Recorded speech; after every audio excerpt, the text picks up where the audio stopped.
Señorías, gracias, señora presidenta. Le ruego silencio, por favor. Un momento. Señorías, le ruego silencio. Gracias, señora presidenta. Señorías, señor Sánchez, empecemos por lo primero. Ha venido usted aquí a un trampantojo de comparecencia de control. He venido a dar cuentas a la comparecencia preceptiva después de un Consejo Europeo, después de haber rechazado comparecer en esta Cámara para todas las cuestiones que le habíamos propuesto desde que usted es presidente del Gobierno. Podía haber venido a comparecer, por ejemplo, para dar cuenta de qué le está pasando a su Gobierno. Lleva 2 ministros dimitidos y no ha dado explicaciones por otros 2 que están incumpliendo su propio baremo para exigir responsabilidades a los políticos a la hora de ocultar patrimonio, tener sociedades instrumentales patrimoniales para inmuebles. O, por ejemplo, a otro que ha tenido información privilegiada a la hora de mover valores en la compañía en la que estaba, según la CNMV, no según el Partido Popular. O, lo que es más sangrante, a una ministra de Justicia que participó de encuentros con una estructura de cloaca policial en la que supo de delitos y no fue a denunciarlos. Y, además, con sus comentarios, fue partícipe de esos éxitos seguros de redes de prostitución para chantajear a empresarios, a políticos y a periodistas. Y usted no ha dado ni una sola explicación.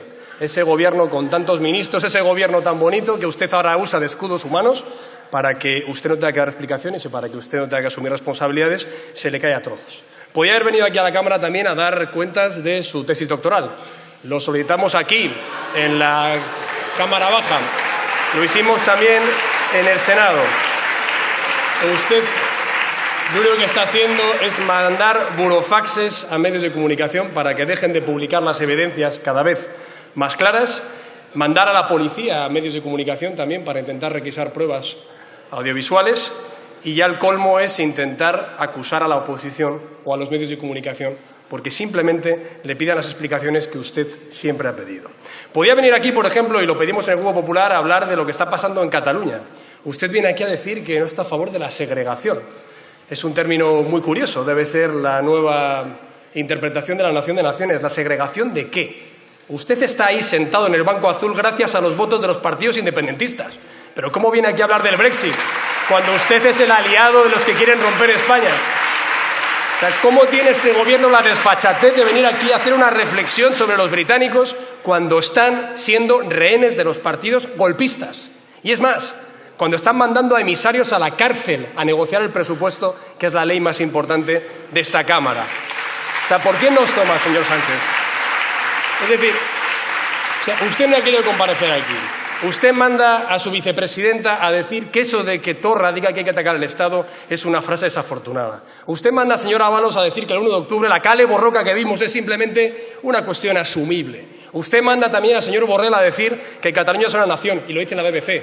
Usted manda a la señora Batet a decir que le gustaría que los políticos presos golpistas no estén en la cárcel. Usted manda a la señora Cunillera a decir que si piden un indulto estará el Gobierno de acuerdo en que se lo den. Usted está dejando tirado a los jueces en su defensa del Estado de Derecho en España y viene aquí a hablar del Brexit y a decir que la segregación no es posible y que dedicamos 4 minutos al día a hablar de Gran Bretaña.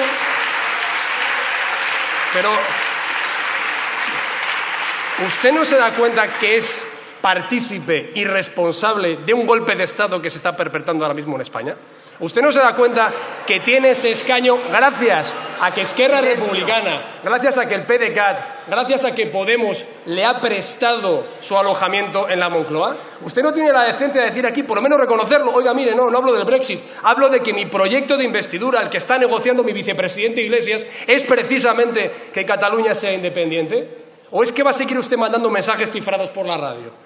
Hacer consulta de autodeterminación. ¿Pero qué autodeterminación? Estamos en el Estado, aprenda usted también, ahora que va a Europa, estamos en el Estado más descentralizado de la Unión Europea. Tenemos más competencias que los Länder alemanes. Tenemos más descentralización que cualquier otro país de nuestro entorno. Y viene aquí a hacer una reflexión sobre lo que está pasando en el Reino Unido. El que está proponiendo un referéndum pactado habla de los referéndums que hubo en el Reino Unido. Por cierto, ahí sí que se permiten y ahí no hay una Constitución que lo prohíbe. En España hay una Constitución que se cumplen ahora 40 años. No hace falta venir a conciertos, hay que defenderla. Hay que defenderla. Y lo que dice es que la soberanía nacional reside en el pueblo español en su conjunto. En las 2 cámaras, no solo esta, también la que usted, como decía, prestigia, sin su presencia en el Senado. Por tanto, el tema de Cataluña, ¿por qué no ha venido a comparecer? Yo le voy a hablar de Cataluña porque también es una cuestión que importa en la Unión Europea. Cuando yo voy a las reuniones de partido en la Unión Europea, que yo no hago, como dice usted, para hablar mal de España, eso lo hacía usted, cuando incumplía el compromiso de todos los partidos europeos y votaba en contra de Juncker y de Schulz, de su compañero Schulz.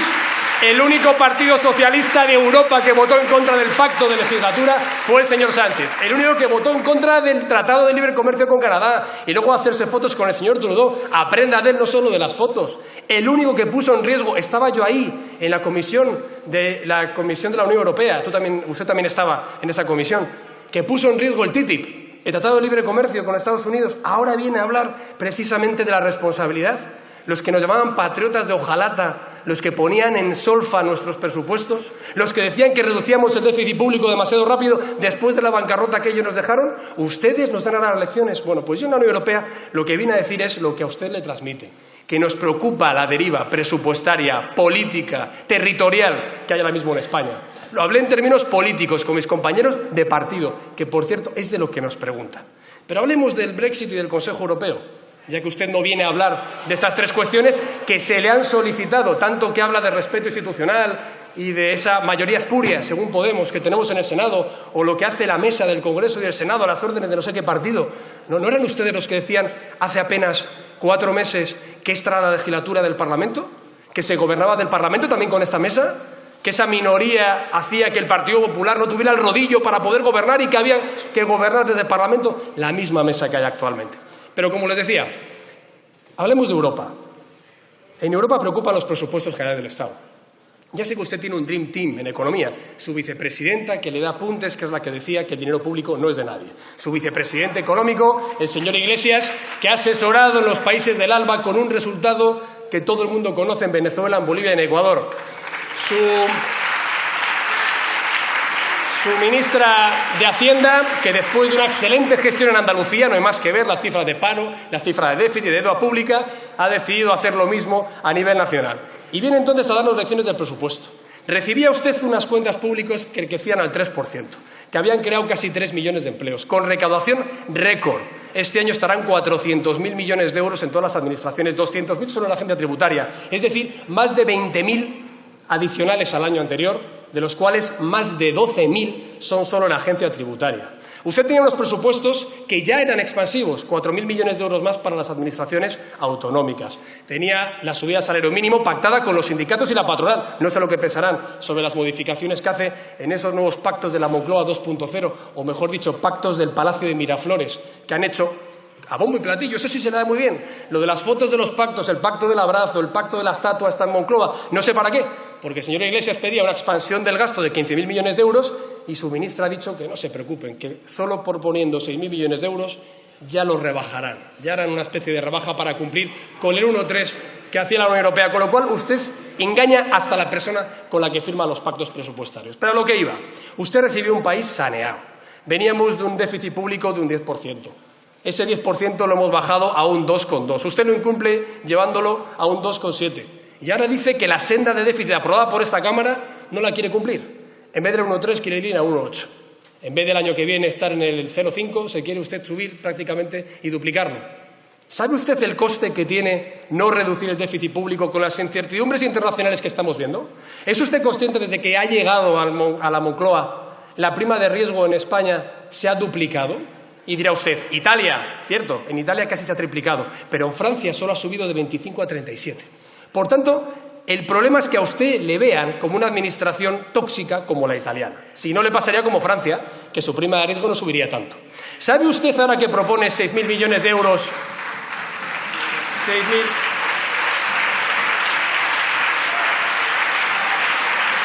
Ahora que propone 6.000 millones de euros de expansión de gasto, ¿es usted consciente de que con un punto más en el interés de la deuda, es decir, para entendernos, 100 puntos básicos de prima de riesgo, ahora, insisto, ha subido 40, ya está gravando los intereses de la deuda en 10.000 millones de euros? Me dirá, bueno, conforme se vaya renovando, bien, haga usted la extrapolación anual. Es decir, que lo que usted está proponiendo probablemente por falta de credibilidad, incluso ni siquiera llegue a ser un gasto que llegue a los españoles. Ya he dicho que era innecesario, pero es que probablemente por la pérdida de crédito de la Administración por sus incumplimientos en el déficit y en la deuda, no va a llegar. Pero decían, insisto, que nosotros hacíamos una política irresponsable, que en Bruselas iban a decir que este presupuesto estaba estupendamente. Y dijeron que no cumplía con los compromisos de reducción del déficit, ni de la deuda, que estaba usted mandando por primera vez un texto que no estaba aprobado en el Parlamento y que además ese texto se podía desviar a lo que esta Cámara pudiera hacer. No pasa nada, eso se arregla, ¿verdad, ministra? Por tanto, no pasamos por el Senado, vamos a ver si hacemos un enjuague para modificar esa ley de estabilidad y sostenibilidad, de manera que ya incumpliremos, porque como hasta marzo del 2020 no se va a saber lo que hemos incumplido, ya tenemos mi plan E. Exactamente lo que hizo Zapatero. Le dije la semana pasada, usted es una réplica de Zapatero. Usted copia, corta y pega lo que hizo Zapatero. En el 2009 la legislatura estaba completamente acabada. ¿Qué hizo? Plan E. 12.000 millones de euros para aceras, para papeleras, para carteles muy grandes, para una campaña electoral de 2 años, que es lo que usted quiere hacer ahora mismo, a costa de la recuperación económica, de los impuestos, del gasto y de la propia dignidad presupuestaria en este país. Por tanto, Bruselas ya ha dicho que este presupuesto usted lo tiene que cambiar. Seguro que ahora viene a decir, bueno, es que en Italia están peor y a lo mejor lo acaban aprobando. En definitiva, bueno, voy a seguir gastando. ¿Qué ha hecho usted? Esto me recuerda a lo que decía Reagan, ¿no? Su gobierno es como un bebé. Tiene un canal de alimentación insaciable por un lado y la ausencia absoluta de responsabilidad por el otro. Eso es lo que hace su gobierno. Entonces, usted lo que propone es extender el gasto público todo lo que haga falta. Eso sí, plantear una previsión de ingresos que no cuadra.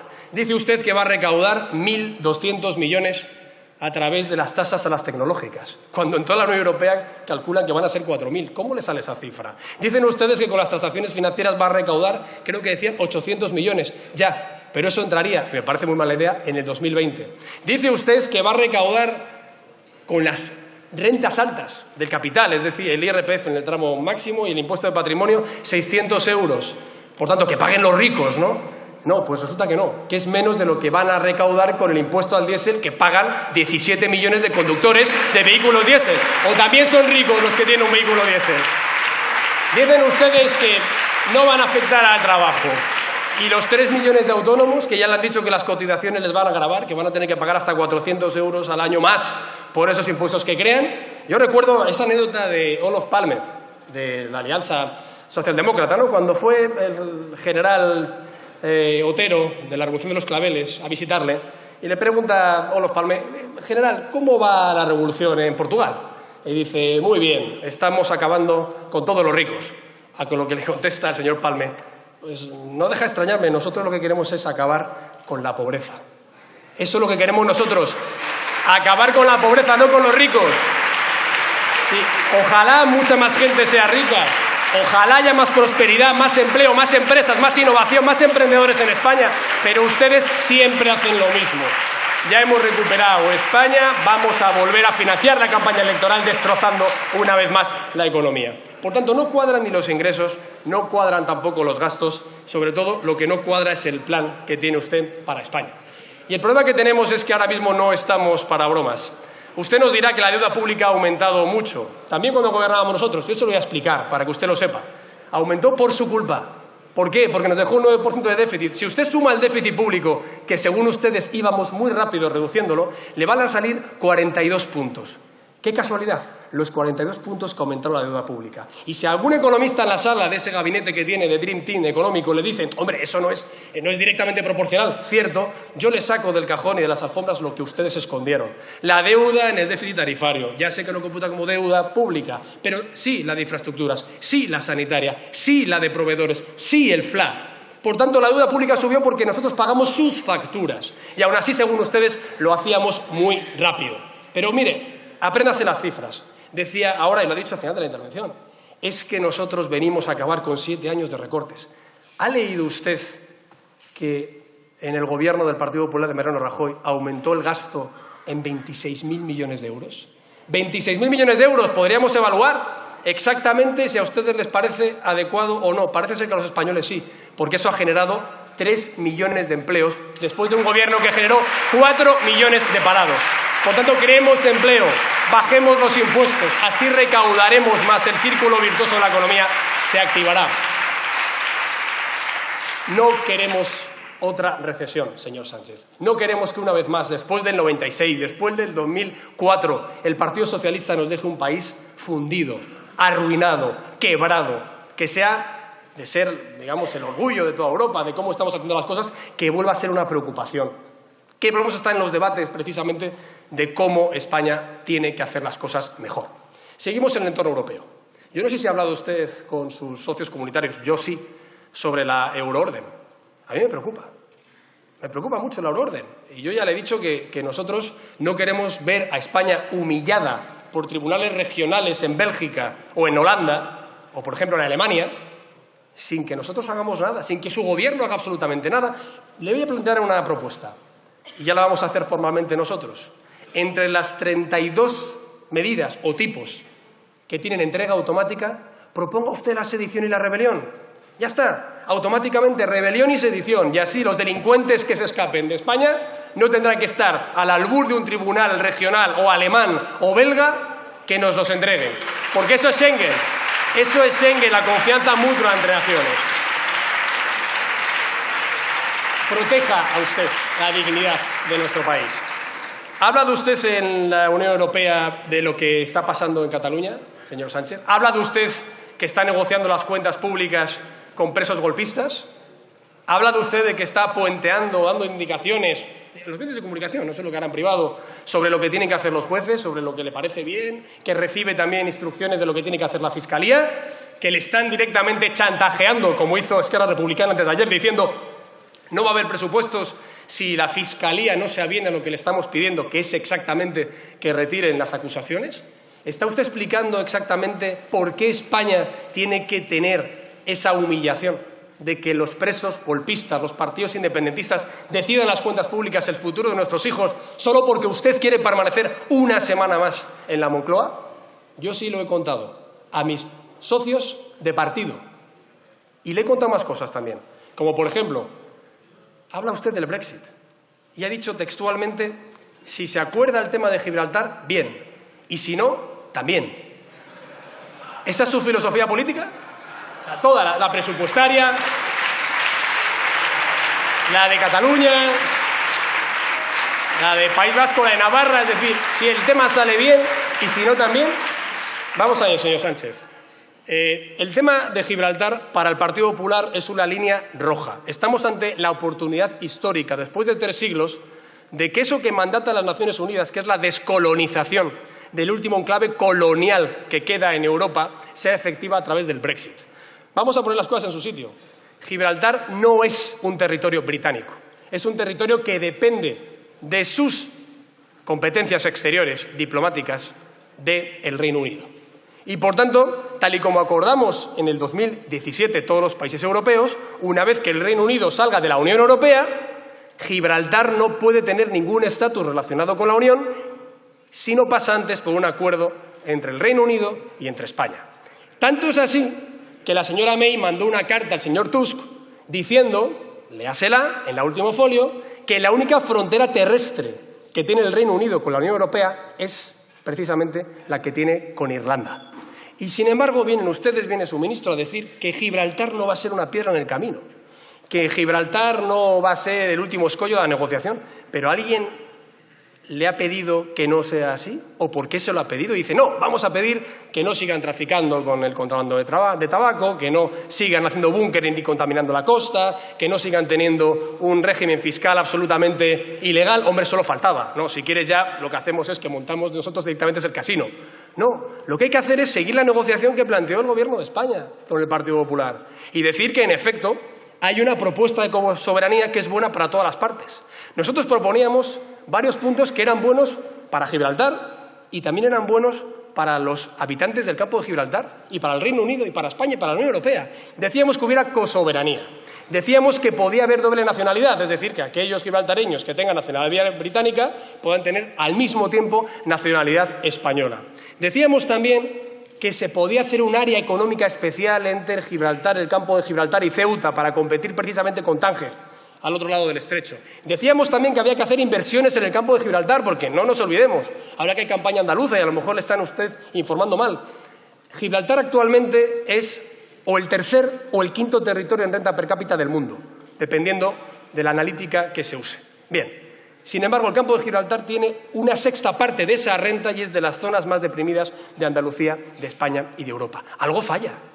Por tanto, ¿no será mejor que pudiéramos invertir en el campo de Gibraltar y que quitáramos la verja y que, por tanto, Gibraltar se beneficiara porque tenía pasaporte comunitario y tuviéramos también, por parte de España, una reclamación histórica asumida por Naciones Unidas y, como veo, territorialmente también por el Reino Unido? Si sale bien y si no, también. Esa es la política frente a los independentistas y frente al Reino Unido. Inmigración. Viene a hablar aquí también de inmigración.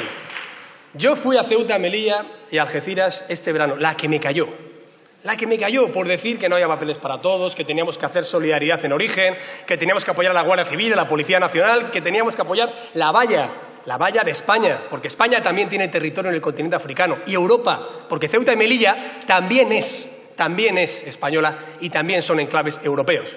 Y por tanto usted lo que decía es que eso era un horror y que entonces pues no había efecto llamada. Bueno, pues el efecto llamada son cifras. 43.000 llegadas de inmigrantes a España desde este año 2018. Para entendernos, lo que yo decía de Libia, la ruta oriental del Mediterráneo ha disminuido exactamente en un 85% y la ruta occidental a través de España ha aumentado un 150%.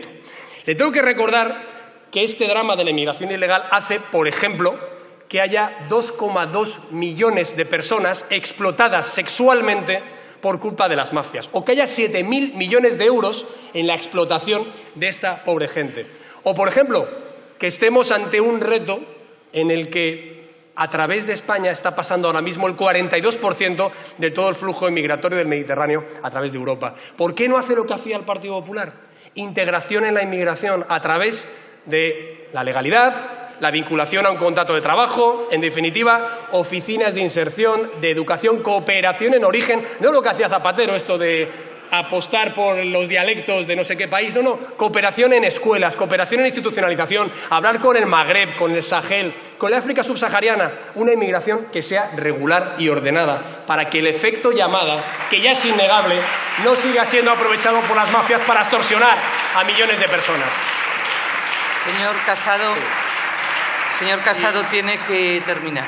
Sí, acabo ya, señora presidenta, muchas gracias. En definitiva, señor Sánchez, usted ha venido aquí a hablar de Europa, no ha venido a hablar de lo que pasa en España y no sabemos muy bien exactamente qué es lo que está reivindicando a sus socios comunitarios. No sabemos muy bien qué prestigio tiene, pero quiero acabar, señora presidenta, se lo agradezco, con lo último que es la política exterior de la Unión Europea. La política exterior. ¿Usted ha pedido a los socios comunitarios que apoyen el Grupo de Lima para defender la democracia y las libertades en Venezuela? Como ha hecho Alemania, como ha hecho Francia, como ha hecho Perú, como ha hecho Colombia, como ha hecho Chile, como ha hecho Argentina. A usted, Sebastián Piñera, le pidió estrictamente que apoyara al Grupo de Lima y usted dijo lo mismo que su predecesor en el cargo como presidente socialista. Se negó a decir preso político, se negó a condenar la dictadura de Maduro y, eso sí, ahora habla de Arabia Saudí. Es que es, para mí, igual de deleznable lo que le ha pasado al periodista Khashoggi que a lo que le pasó a Fernando Aldán cuando lo tiraron por la ventana del SEBIN. Lo tiraron por la ventana a un chaval después de torturarle. ¿O es que usted no hace caso a los informes de la OEA que dice que en Venezuela hay 12.000 arrestos arbitrarios, que hay 6.000 asesinatos en lo que va de régimen dictatorial, que hay 300 torturas ya documentadas y que hay 300 presos políticos en la cárcel? ¿Eso le da igual porque es Venezuela? ¿Porque está Zapatero de asesor? ¿Porque sus socios de investidura y de presupuestos le piden que con Venezuela no se meta? ¿Usted no quiere liderar que Europa siga sancionando a la cleptocracia, a aquellos gerifaltes venezolanos que después de masacrar y llevar a la miseria a su pueblo y extenderlo a Nicaragua, vienen luego a Europa a comprar casas y a tener cuentas en los bancos opacas? ¿Usted le da igual? Habla mucho de Arabia Saudí, pero no habla usted de Venezuela. Por tanto, como decía el otro día, los derechos humanos están por encima de la ideología. Esa es su frase. Pues tenga usted dignidad y defensa por los derechos humanos. Y esta responsabilidad que nosotros mostramos en el caso de Arabia Saudí, aplíquesela a usted, porque es infame que el Gobierno de España esté ajeno al sufrimiento de todo un país hermano como es el de Venezuela. Muchas gracias, señora presidenta.